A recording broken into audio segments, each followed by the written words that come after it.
Hi, I'm Sarah Hagigi. And I'm Erin Babornik. Welcome to COABE's Adult Ed Advocast. The Advocast is a partner podcast of COABE State Advocate for Adult Education Fellowship. Each episode highlights challenges and successes in advocacy. We also highlight a new student story. We're glad you're here. Now let's get started. Hello, Sarah. Hi, how are you? I'm doing well. How are you? Trying to survive. It's a very cold, snowy day in Tucson, Arizona. Can you believe that it's snowing here?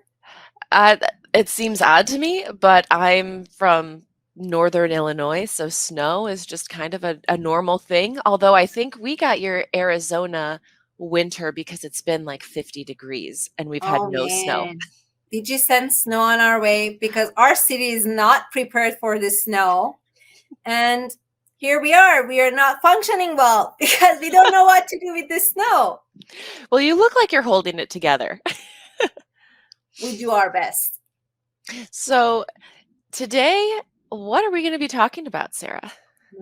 A very important subject. This is one of my favorite subjects. We were waiting to talk about diversity, equity, and inclusion, DEI, for a while. And we have wonderful guests coming in, and we're going to talk about DEI in this episode. Fantastic. And you recommended a couple of people to bring on today. Can you talk about why you recommended them? Yeah, because it's very important when you're talking about DEI in the context of adult education and adult education programs. It's good to have a perspective from an administrator. And it's also good to have perspective from instructor point of view. Their perspectives might vary based on the nature of the jobs that they have. An administrator needs to think about the bigger program, needs to think about staff, needs to think about students, needs to think about behind the scenes and what's happening, what things we should offer to our students, technology, and all the other opportunities that our students can have access to or not, and a lot of different issues. Instructors usually work with students and among themselves, so they bring different perspective. And we are hoping to talk to a student and we hear from her and her perspective, and we are very excited about it. Absolutely. So our first guest that we're going to bring on is somebody who is pretty well known in COABE, who was part of the DEI symposium that occurred last year, the phenomenal Dr. Carmine Stewart. Oh, thank you. That was a nice introduction. Yes. Well, you are phenomenal. You gotta give a shout out where it's due. So welcome to the Advocast. Thank you. Welcome, Carmen. Thank you, Sarah. So we would love to turn it over to you and just have you introduce yourself to our listeners.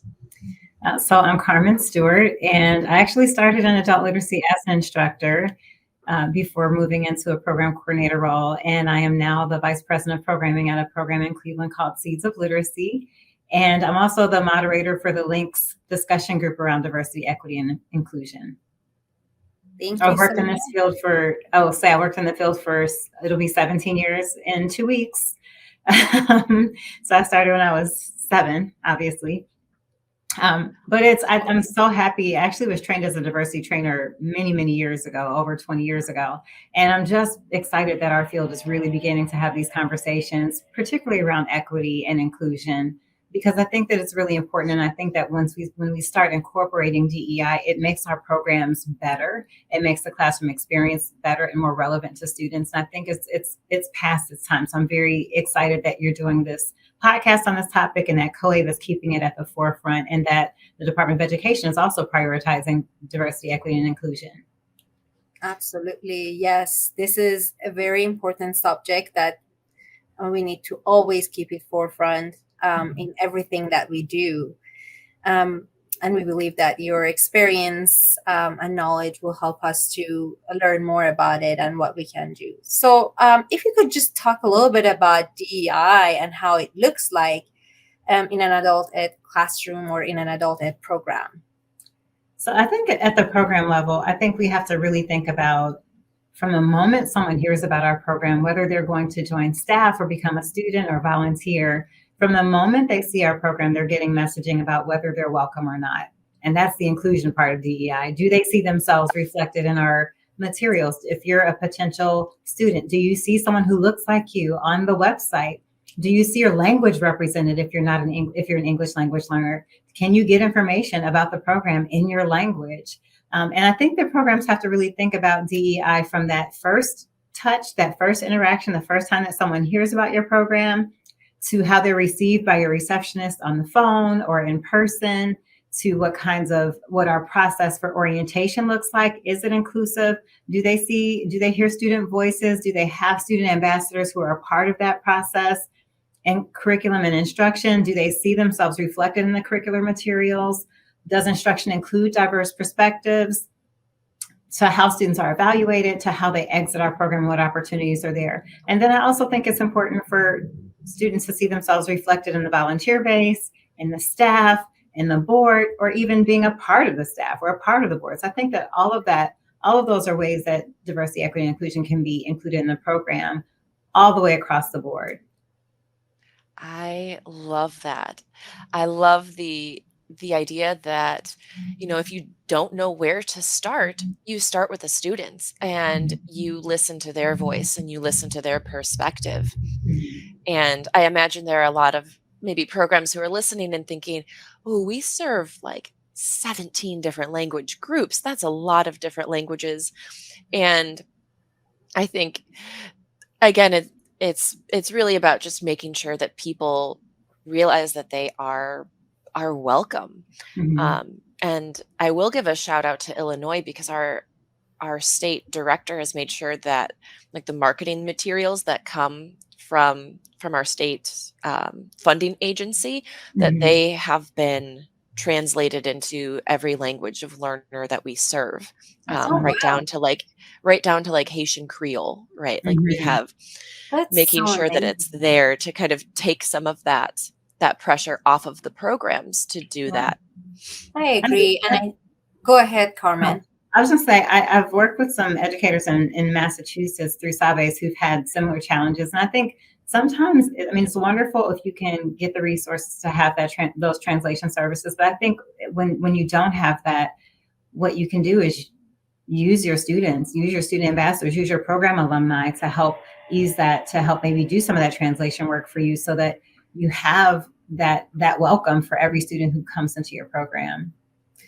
Yeah, that's what I was going to say also, Carmen. In our program, we have 34 languages spoken. We have students from all around the world, and sometimes our students even are not literate in their native language. So it will be hard for them to read something that, even if it is translated into their program, into their language. What we do is to use a language interpretation tool, language line solution, to communicate with them, to make sure that they understand every single form that they need to sign, every single messaging that is being communicated with them is in their native language. And that also is part of their welcoming too. Like since day one, when they walk into our doors, we use the language line for our communication purposes. Sure.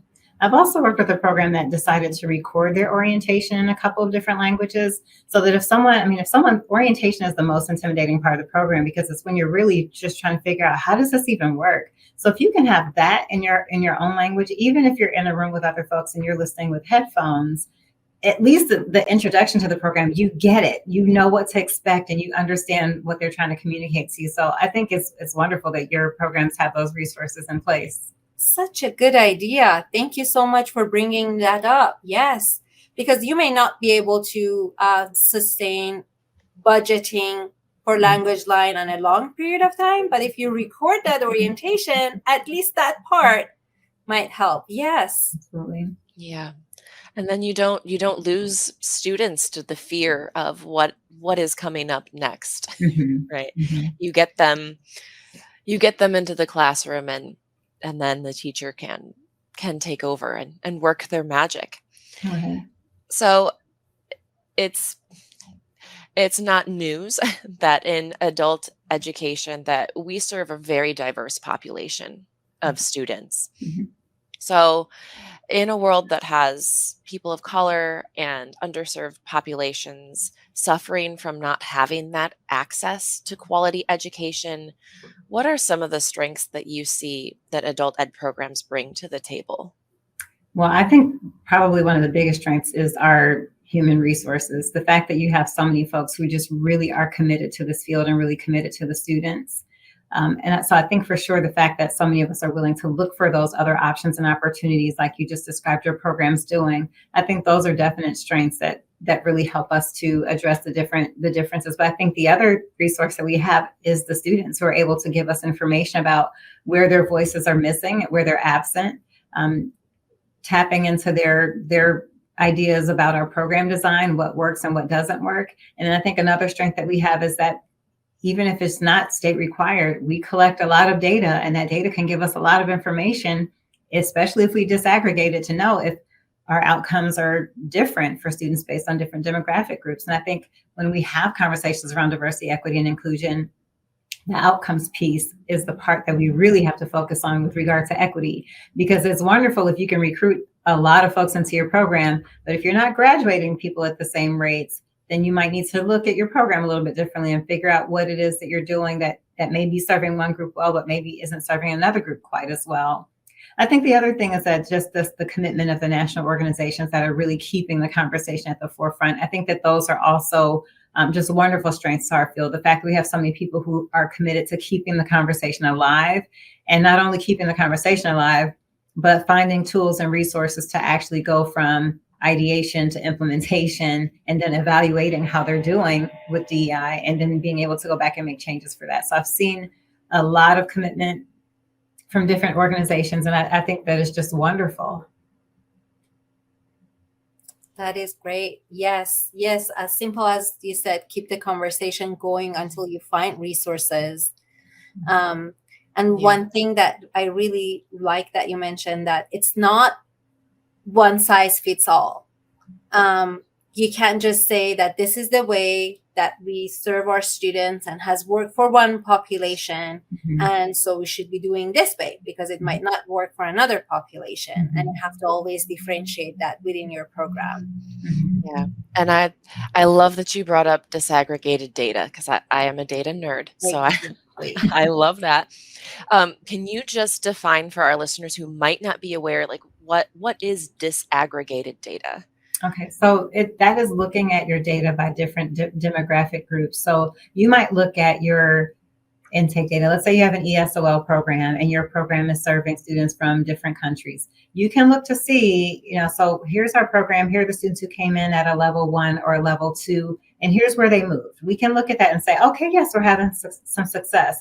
But if we drill down and look at that, say by gender, and we find out that the students who are male are outperforming students who are female, then we can look back and say, okay, so how is it that we're serving female students differently than males? Or is there something culturally that's keeping the women from seeing the same level of success? Or is there something in our program that we need to do to provide more support? So disaggregating data is looking at data not just globally, but in terms of looking at the different demographic groups differently. And I think it's important to also consider that when we're looking at gender data, that we're inclusive in that as well, because students who are LGBTQIA+ may have a completely different experience in your program. And so it makes sense to look at that as well. If we're not serving those students well, if we're not making them feel comfortable, if we're not making them feel safe in our programs, we're not going to retain them. They're not going to have outcomes. And so it's important for us to look at that diversity inclusive of all of the different ranges along the human continuum. I think it's important for us to look at that. So you can disaggregate by language, you can disaggregate by race, you can disaggregate by country of origin, you can disaggregate by all kinds of factors. And it's just a way to really see and you can actually disaggregate by levels. So if your ABE students, ABE1 students are performing well, and your ASC students are not is there something that's happening in your program? And it's usually the reverse. Usually it's the lower students who don't see the gains. And is that a factor of our curriculum? Is it a factor of instruction? So like really looking at the data so that you can ask better questions and come up with better solutions for your program. That's actually a very good point that you brought up, because we usually tend to look at data one way and not in multiple ways. Mm-hmm. And in a world, at least in ESOL field, you usually look at people either by their race, and you don't consider their country of their origin. And a lot of people fall under other. Right. And that might not tell something to us, especially for those students who come from countries or they didn't have access to education, especially females. Yes. As an example, if we are looking at a country like Afghanistan, when we are talking about people from Afghanistan, we might say that, oh, they are highly educated. They work with American troops for so long, so their English is good. And they are highly educated. But are we looking at their females, that they never had the opportunity to receive education because of the rules that Taliban was putting in place during the time that they were in power? Absolutely. Or if we look the other way around, then we might get a different result. So I really like the idea that you're bringing up, that we should look at data in different lenses. To just get a bigger picture of what's happening in our programs. And in that aspect, so we're going to have a lot of needs. What are the needs to consider to take us to a better direction? The needs for programs in general? Yeah, we can start from the needs from programs. So, well, first I would say, I think that every conversation for adult education programming should start with a conversation with the students. What are the needs as they see them? Because I think sometimes as professionals, we feel like, and I'm not sure if this is educational bias or socioeconomic bias, but I think a lot of times we feel like we know what's best for them. And so I feel like every conversation should actually start with the students and let them generate what needs are for our program, what needs they feel exist in the community. We just had a conversation with students, and one of the things that they told us is that their access to medical information and their ability to get information from practitioners when they're in a doctor's office is really limited. And so we've been creating new efforts around that, giving them more equitable access to health information, more equitable access to quality healthcare. So I think a lot of the needs should generate from where our students are, from their experiences. I think another need that's important at the program level is that we often talk about diversity in terms of our workforce, our tutor force, our board of directors. But I think one thing that we have to really think about is needing to determine what that looks like. What does it look like to have more diversity on our board? Setting a number, setting a goal, and then being willing to look at what strategies you're using to recruit people, what criteria you're depending on. If we're looking for someone to be in reception, do they really need to have a bachelor's degree to answer the phones, to enter attendance data, or can we elevate one of our alum to be on the program staff? So I think that there are some of the needs that we have are just in examining ourselves and examining our own biases and examining our processes to see what we can do differently to make sure that diversity, equity, and inclusion are part of our actual practices. And then I think we also have to examine the existence of affinity bias, that it is difficult to diversify your staff if affinity bias, which is feeling more comfortable around people who are more like you. I mean, when we talk about the presidency, everyone says, "Oh, I could have a beer with him," right? "Oh, he's very relatable." And we do the same thing when we're hiring new staff.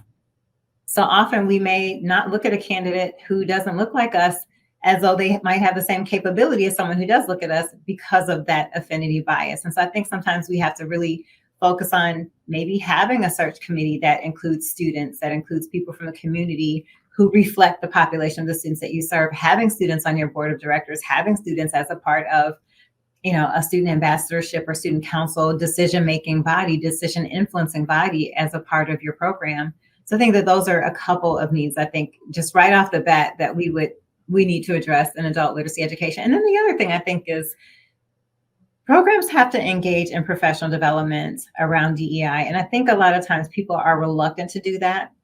over the 20 years that I've done diversity training, I've seen trainers who've been very kind of in your face in their approach. And I think that turns people off. I think that you have to start from a place of helping people understand that identity is something that we don't get to control.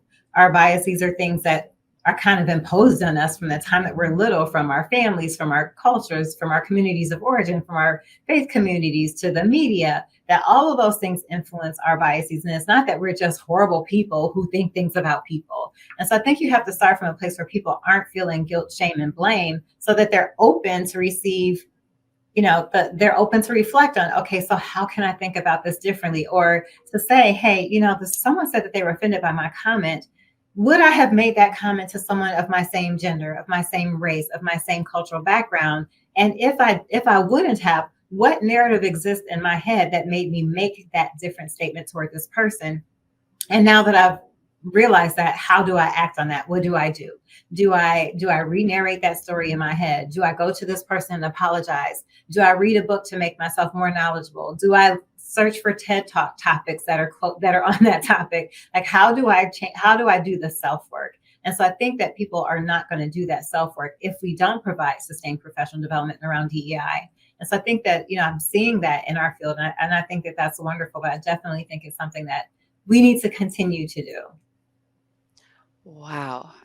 That was a lot I'm going to be thinking about that all day. That's a lot of fantastic information. And Carmen, I know people will want to continue this conversation, and they're going to want to seek out resources. Yeah. So where can they find you, or where can they go to continue conversations about DEI specific to adult education? I'm so glad you asked that question. So the U.S. Department of Education maintains a website called Links, and it is a resource. It's a literacy information and communication system that allows us to connect with other adult educators. And they started a diversity, equity, and inclusion discussion group in November, and it is live now. So people can go to the Links website, and that's LINCS, links.ed.gov. And they can join the DEI community. We are having conversations. We have some live events that come up once a month, and it's a way for people to continue to connect and engage. And I'm so excited to be the moderator of that group, and it's growing. We've grown members, and I'm just hoping to get more people to interact, because I do think people have questions. I do think they want to know, sometimes you're not necessarily working in an environment where you feel safe sharing something. So you might want to ask a question in a safer space. And that's what we're trying to create in that forum. And there are other discussion forums and community groups that are also wonderful on that website. I encourage people to check out. But the DEI group, we're having these conversations and trying to get programs to move. Now, sometimes you may be the only person in your program who really has DEI as your priority. So it's nice to have other folks who have that and can provide support as you work to recruit more folks within your organization to join that conversation and to join that effort. I'm also on, I don't use Twitter quite so much anymore, but I am on LinkedIn under Dr. Carmine Stewart, and they can always reach out to me too at drstewart@seedsofliteracy.org. And that's seeds, SEEDS, like you plant in the ground, OFLITERACY.org. Wonderful. And to all our listeners, we'll put links to all of this, links to links in the show notes as well, so that you can go straight to the community section and get signed up to be part of that group. Great. Thank you so much. Thank you for accepting our invitation and talking to us about this issue. Yes, this was really informative and really powerful, and I am certainly going to be seeking you out at COABE to listen to your sessions, because I want to hear more about what you're doing. So thank you for mentioning that. Yes, please come see me at COABE. I'm doing 2 pre-conference sessions. We will show up in your live session sometime. All right. Thank you so much. Thank you so much. So we are going to take a short break, and when we come back, we will talk to Sarah. Cydnee. Cydnee is one of our wonderful instructors that you're going to get to know her shortly. Cydnee Sanders. We are excited to have her in our Advocast.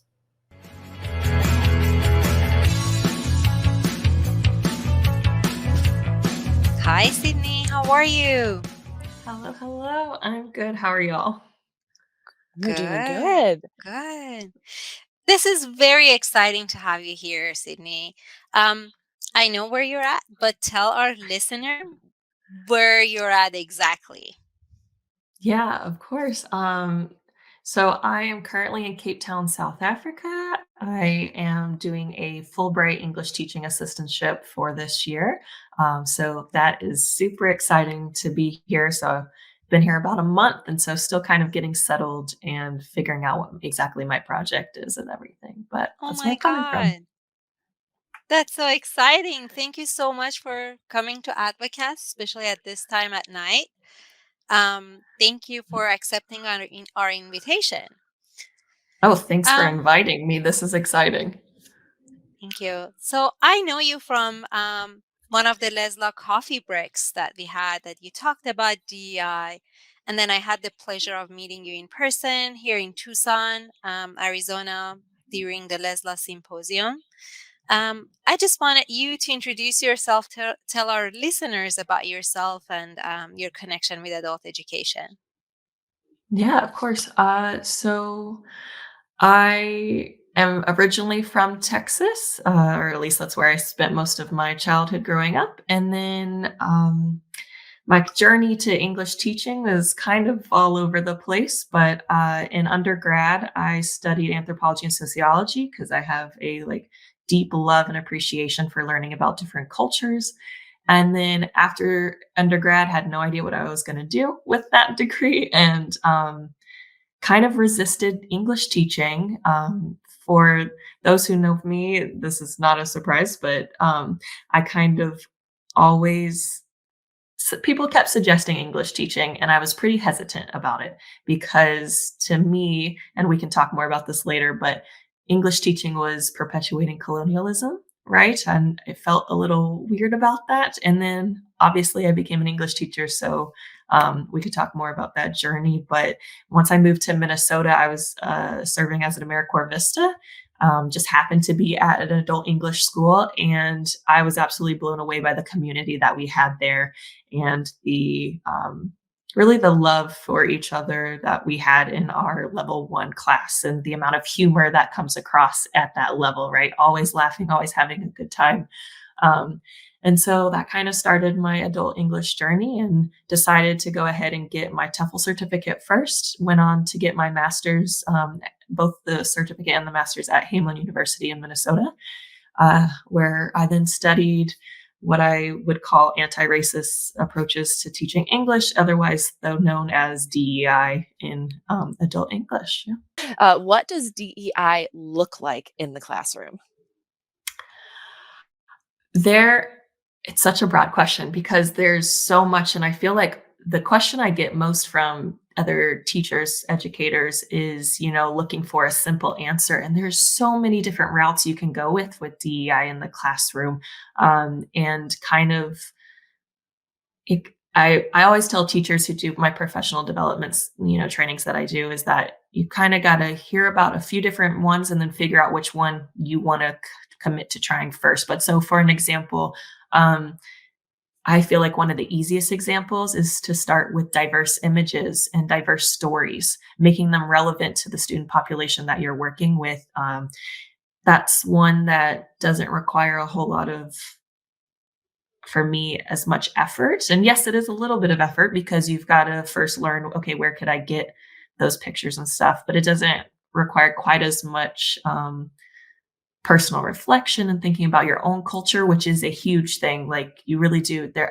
I believe anti-racist teaching or DEI teaching involves a lot of praxis, which sounds like a jargony word, but I just really did like that word in my master's research. But the important part about praxis is combining reflection and action. And I see a lot of educators get stuck in that reflection stage. They're either not going deep enough, right? Or they stay in that stage because they're afraid of making mistakes. And so I always tell teachers one of the biggest things is to just try something. So pick something small. And I think that one of the easiest ones or most simple ones is starting with those diverse images or diverse stories. So for an example, If you've got a really diverse class, this can be more challenging, but just an example I like to give is with my, in Minnesota, I had a class of pretty much all but one Somali women. And in Minnesota, since we have such a beautiful, large Somali community, there are adult English books, or one series at least, about a Somali woman and her dad. And so using that as a relevant story for teachers. But then for another class that we had that was a lot more diverse, the University of Minnesota has these, I don't remember the exact name right now, but they're called immigrant stories. And the U of M has collected stories from immigrants in Minnesota. And myself and another of the teachers would go and find those stories and then use those as, build lessons around those to make it relevant. So it's talking about the joys of being an immigrant and their cultures back home, but also some of the struggles that they have, and, opening up the classroom to being able to talk about sometimes, we don't want to make the classroom a depressing place, but we also don't want to avoid the real stress and trauma that our students are bringing into the classroom, because if we don't acknowledge those, then they can't learn. A lot of, I think, DEI teaching is also trauma-informed teaching. And so thinking about how to do activities, I think another easy one to do, and a great mentor of mine does this, but she's got about a rotation of 4 or 5 grounding activities. So just when you first come into the classroom, doing some breathing or mindfulness activities. And since she rotates in them and now the students know them, she lets each student a day pick one of those activities. So you're giving agency to the student. So they're choosing which ones they like doing, right? You're grounding the students in the classroom, reminding them that this is a safe space to learn, because they're clearly there to learn, because that is a goal that they have for, whether it's, to talk to their neighbor, to help their kids with their homework, or to, speak English at work. Your brain can't learn. Trauma-informed practices tells us that your brain can't learn if you don't feel like you're in a safe space, right? And so those are kind of some beginning ones that we like to do or talk about. And then there's a lot more examples, but I'll stop there for now.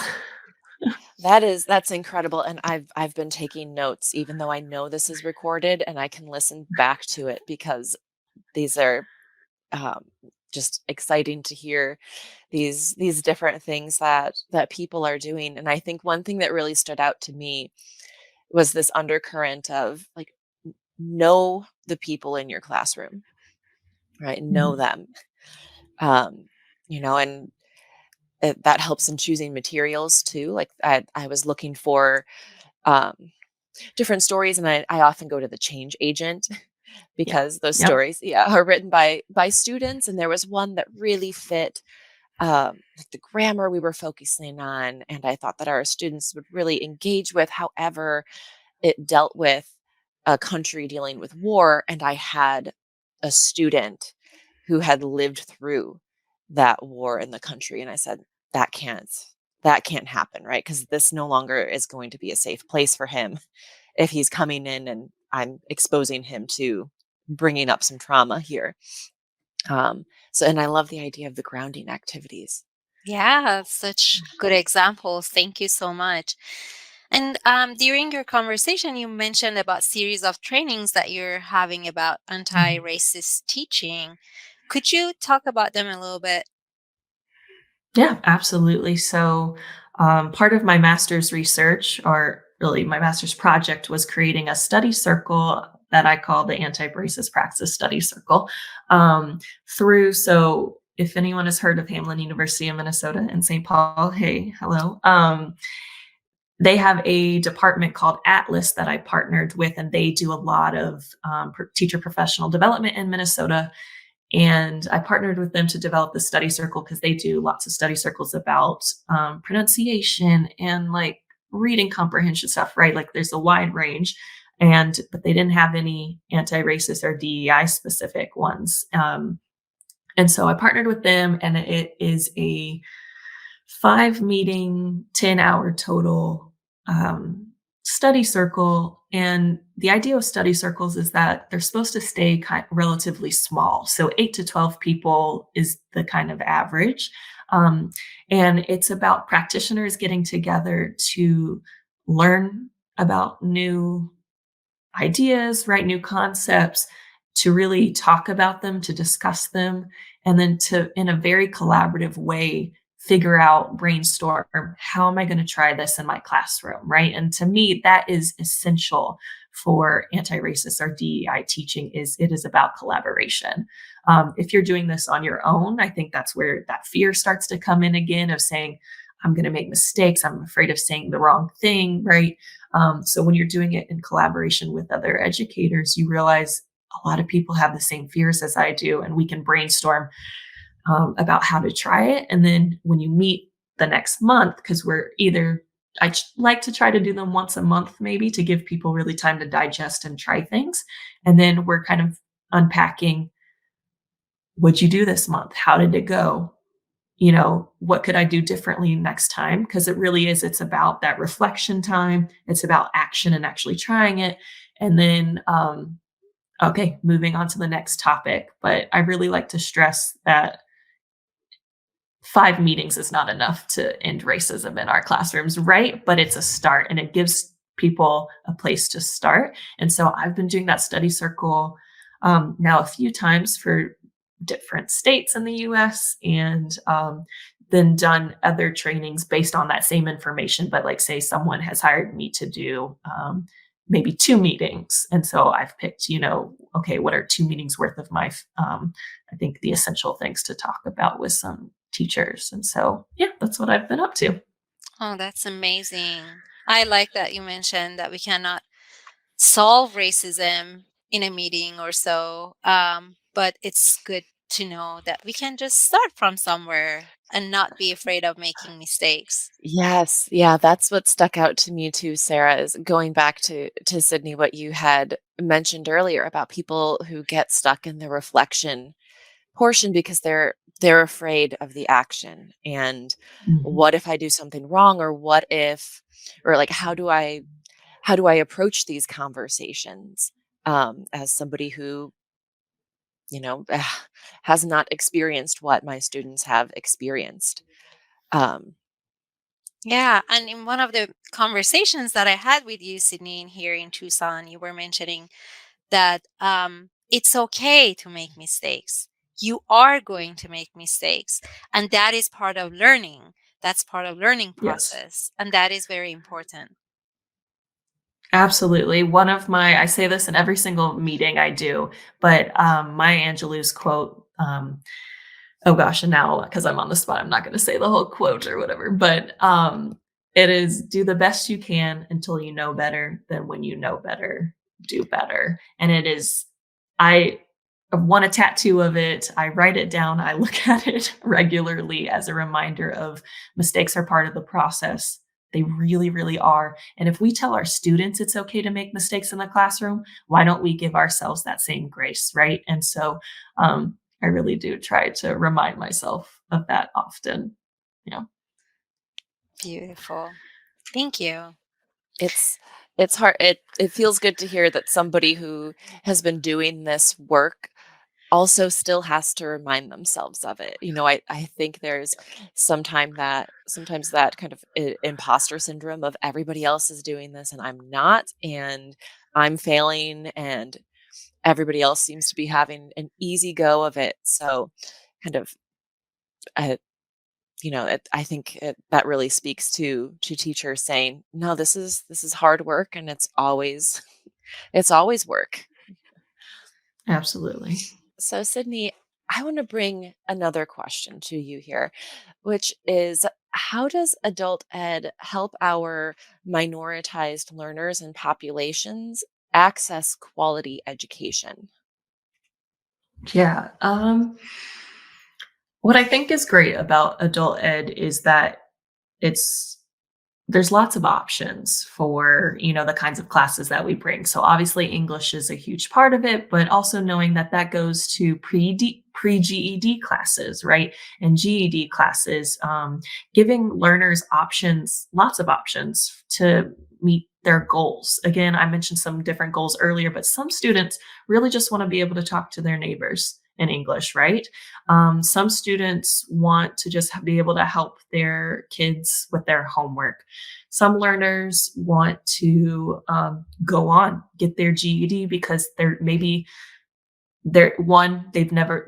didn't get a high school diploma or any equivalent in their home countries, or maybe their degree isn't um, recognized in the United States, right? And so it gives learners a lot of options for figuring out, what are their goals, in the US, and how can they reach those goals. And I think that's the really important part is I believe adult ed really gives learners agency over their goals, right? Over their paths and figuring out, how can they um, contribute, to their new communities that they're living in, which is so important.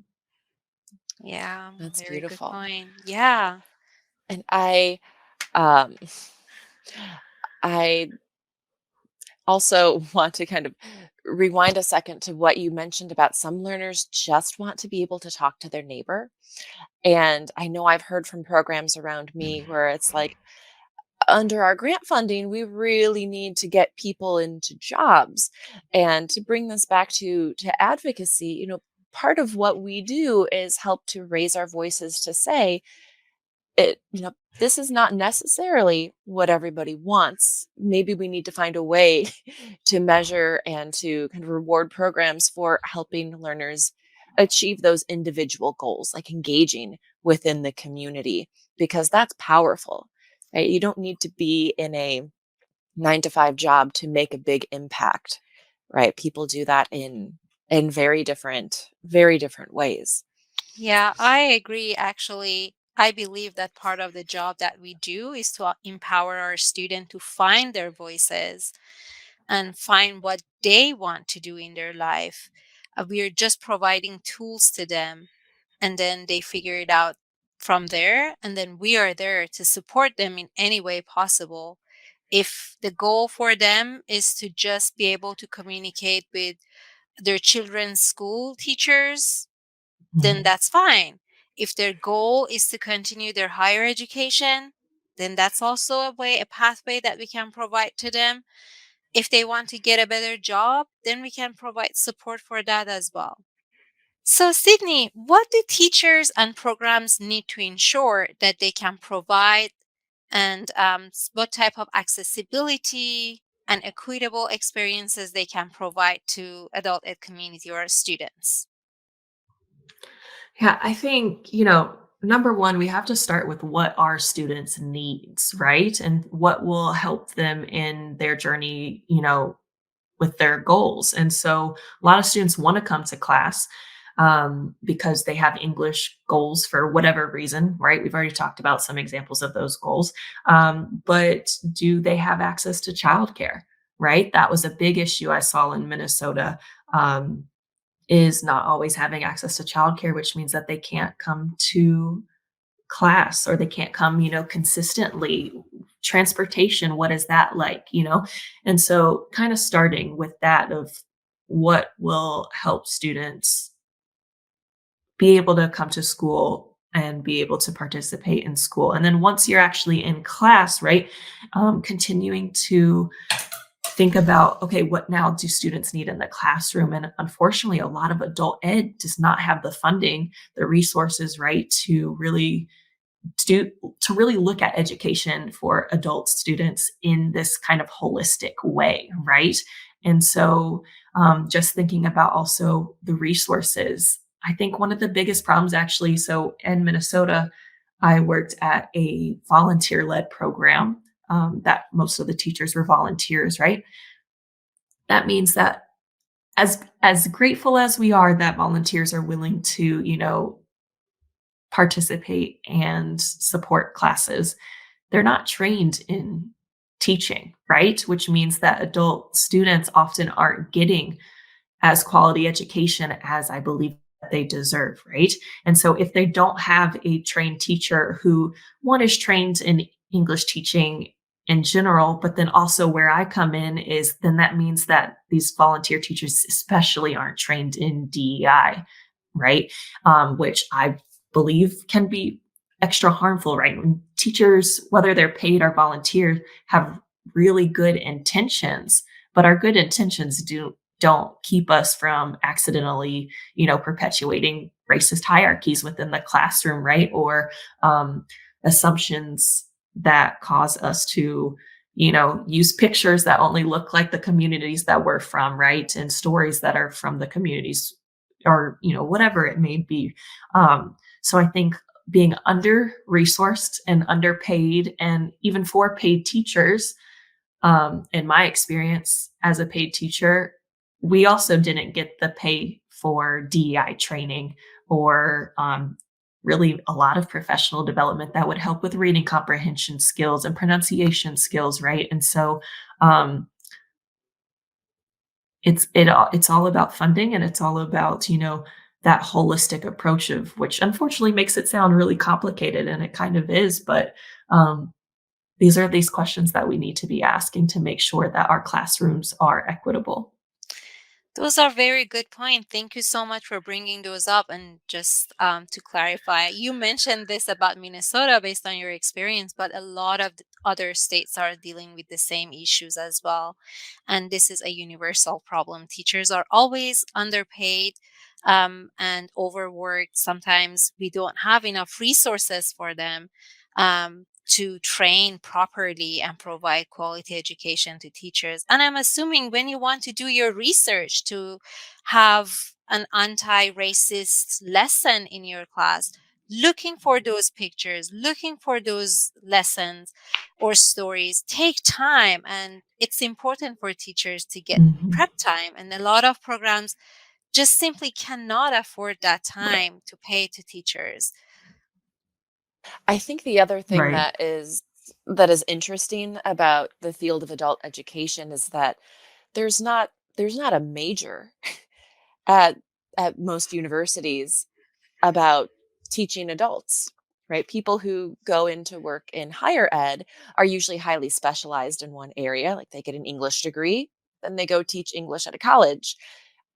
Those who work in K through 12, right, have that education pathway, and so we have so many teachers who take, like myself, who take kind of a sidestep into adult education, and yeah, the the funding is essential to keep the teachers who are passionate, so they don't have to kind of leave against their will to get a job that offers benefits or pays a family sustaining wage. But also being able for them to get that professional development to, I don't want to use the word develop again, but to work and evolve as an instructor, especially if, like me, they don't have a bachelor's degree in education. So it's going back and trying to get those fundamentals as you are in the field. That is right. That is right. Very good points. Very good points.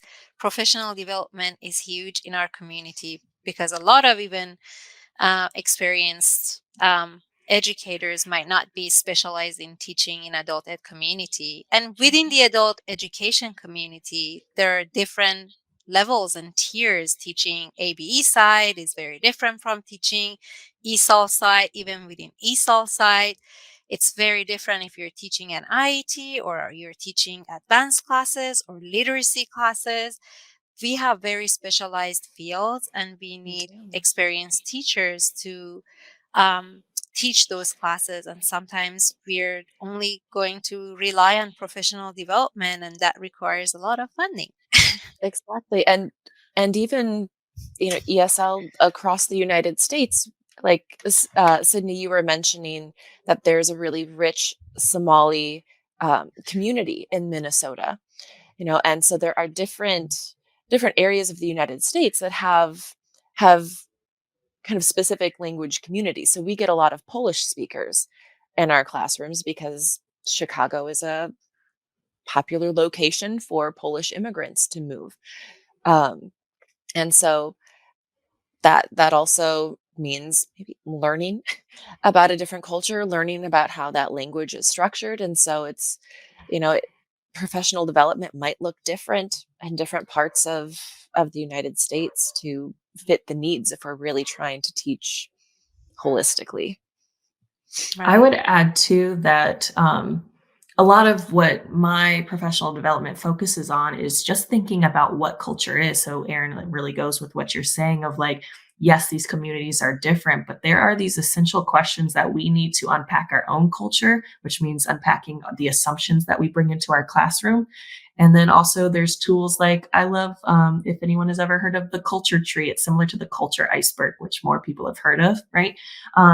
But it really helps us kind of analyze our classrooms, the texts we use to, so we're not just making all these assumptions about our own culture and putting them on to our students, right? And so really deeply trying to understand our students' cultures and, like you said, their languages too. That can mean so much to people is when you just try to, I only speak English, okay? And I know Somali teacher words, I know a little bit of Spanish, right? But um, there's a my one of my other favorite quotes besides that Maya Angelou one I said earlier, is a quote by Trevor Noah, and he's paraphrasing a famous quote by Nelson Mandela that I really like, but he says something essentially like, when you make the effort to speak someone else's language, even if it's just basic phrases here and there, you're saying to them that I have a culture and identity that exists beyond me, or that you do, right?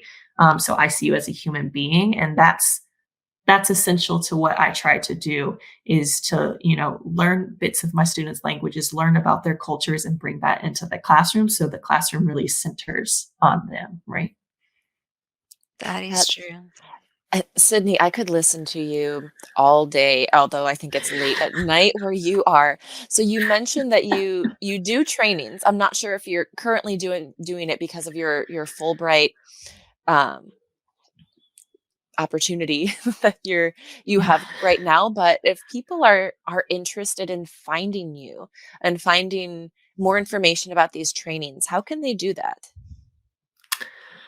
Yeah. So I wish I had a better answer for this right now, except for I just moved to a new country and I'm doing a whole new thing. And so I'm trying to kind of take a break. I can certainly share, y'all mentioned, sharing like emails or something maybe at the end. And so I can share my email to talk about questions. I don't know how many yeses I will give about doing trainings at this exact moment, but something that's important that everyone should know, and I'll share this link with y'all, so you can share it out. But my whole master's project is on, if y'all remember, I mentioned I worked with Atlas at Hamline University for the study circle, and it is on their website because it's not just about me doing these trainings.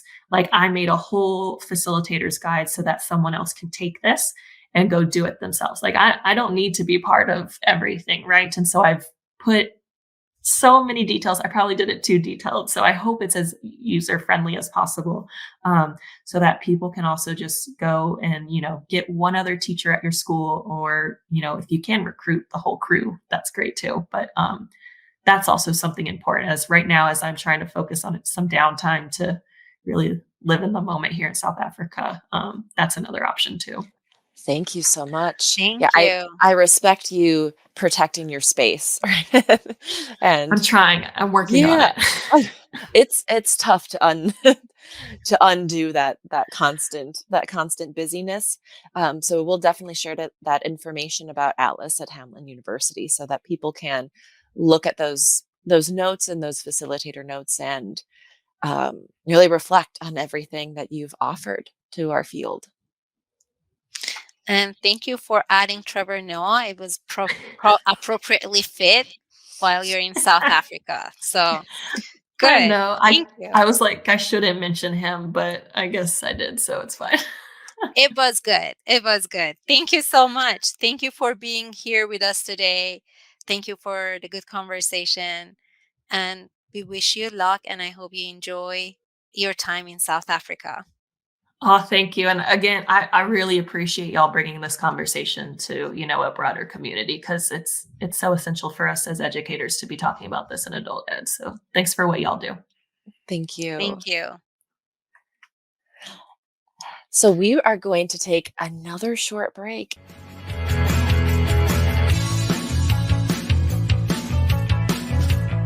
Welcome back to the Adult Ed Advocast. Sarah and I are so excited to introduce our last guest today. We are going to be joined by Mardgrina Leonce from City College of Technology in New York City. She is an adult learner. She is incredible. So, Sarah, you and I have both met her, right? Yes, we both have the pleasure of meeting her at the COABE conference this year, and it's very excited. She presented with her other fellow classmates, and we were so inspired that we decided to bring her in our podcast and learn more about her. We are big fans, and we know you will be too. So, welcome to the podcast, Mardgrina. Hi. Hello. Hi. Thanks for joining us today. Thank you for having me. Sure. Thank you so much. Mardgrina, so we're huge fan of yours, and we had the pleasure of meeting you and talking to you at the COABE conference in Atlanta. But for our listeners and viewers, could you please tell us about yourself, who you are, and what brought you to adult education world? I'm from New York. I'm originally from the Caribbean, St. Lucia specifically, which you already visit.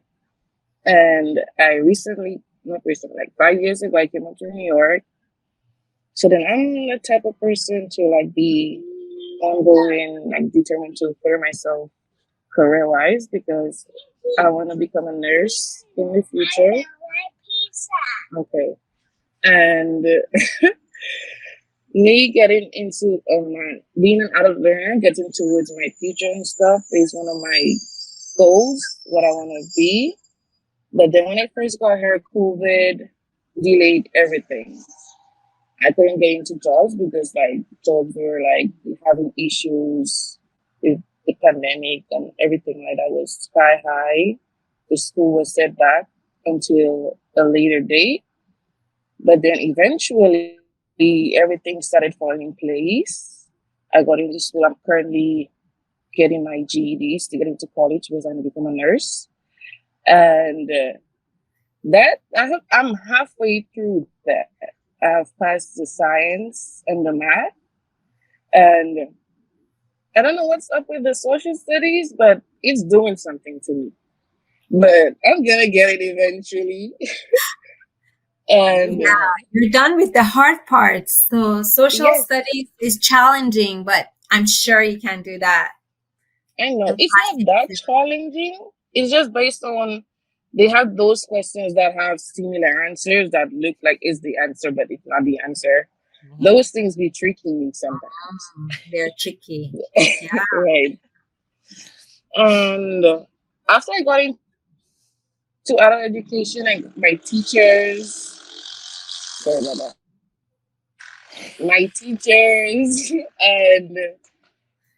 made me comfortable in, I guess, some of them, well, not some of them, I don't have much, but all of them made me comfortable, especially the one who made me meet you, Sarah and Aaron, at Atlanta, who is one of my motivations into at least getting there because he has a different way of teaching from the DED teachers. He gives you an open mind as to how to view any topic, any question, whichever way you choose. It's just a place where you could just be open-minded as to see questions as they are, because there are many ways to one answer, long, short, whichever way you choose to get it, but there are many ways to get your answer. So I hear you talking about this teacher as a mentor, but do you want to give him a shout out by name? So all the listeners know? Well, his name is Eric Appleton. Our dad on this trip. He was a daddy. Yeah, he took care of us. He was amazing. And you are And talking about the trip in Atlanta. Tell us about it. How did you end up going to Atlanta to COABE conference? And you presented there, and we were there. Could you tell us what you presented on? yes, I was about to get to that because being in Eric's Appleton class made give me the opportunity to reach to Atlanta because he chose a few students from that large group. I think there was like 100 or something students that he needed help with. So he chose some students who were dedicated to his class, like always participating and stuff, to be class leaders. Not like he needed teachers, but he needed students to help with like breakout groups and stuff like that.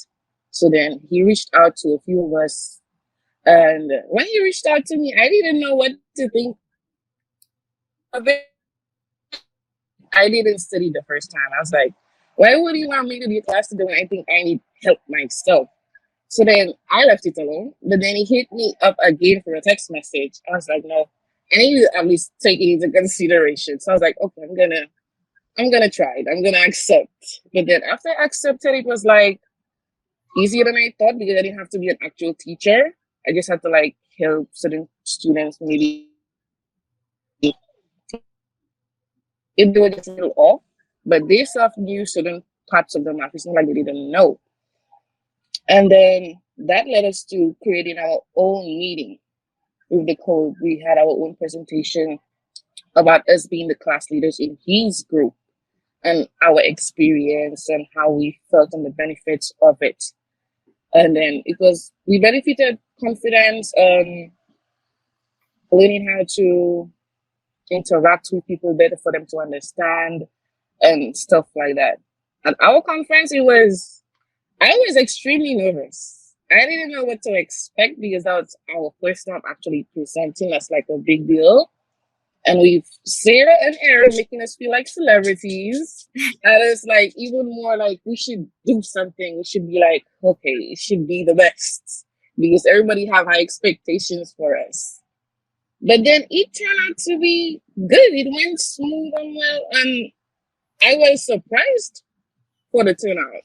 It was well, like we expressed our views and the questions, and everybody was just so engaging at that Atlanta conference, and we were treated like royalty. Actually, we felt like Mr. and Mrs. Bill Gates or the Queen in England, the late Queen. Sorry. Well, you were celebrities. Your session was so incredible. Like it was fun to be in the audience and to actually engage, and you kind of showed how you managed groups. And then like there was laughing. I cried. Like Sarah, I think you cried too. Every single person was in tears. I can guarantee you were the superstar of the whole conference. I think this is one of the first times that we have a group of students come and present like this. And we were so excited because all of us, whatever we do is for the students. And it's amazing to see how strong and independent students become, that become such great presenters. Now that you're back from Atlanta, you're back in New York, you are in classes, you're studying to pass that social studies test that you are going to pass. Thinking back on that conference in Atlanta, has that had any impact? Like what impact has that had on your return to classes? Being at Atlanta made me feel way more confident in me furthering myself, even if I wasn't confident in getting my school and everything down in my classes and trying to be focused. This conference session made me feel more comfortable that anything you put your mind towards you're gonna get it. You just have to be determined. You're supposed to have hopefully some few motivations which aren't yourself. That's gonna help you in the future. And there are many people you might not even know that just gonna root for you regardless of the situation. That's amazing. That's amazing. Very glad to hear that.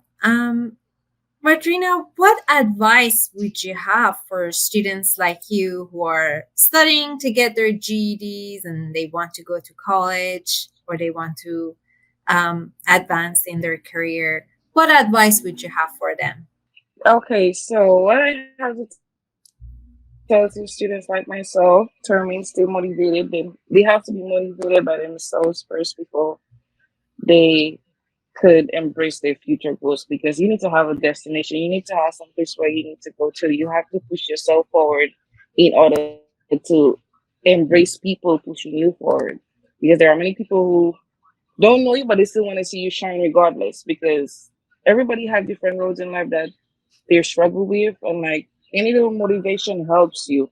Could be the little thing somebody says, you're gonna push you forward to like just say, "Oh yes, I still got this," but you just need to be determined and have motivations other than yourself. But you need to be the biggest motivation in your life. If you don't have that mindset of you going forward and like saying, "Oh yes, I need to do this for myself. I need to do this. I need to go there." You won't go further, and you wouldn't accept help. You need to accept help, even if like you feel like maybe you don't need it, but you need to accept it. Oh, you guys still I hear me? Yes, I love that, Mardgrina. I love the stay motivated, be your own biggest fan. There are people who want to see you shine and accept help. Those are fantastic, and thank you so much for joining us on here, because we love seeing you shine and we are some of your biggest fans.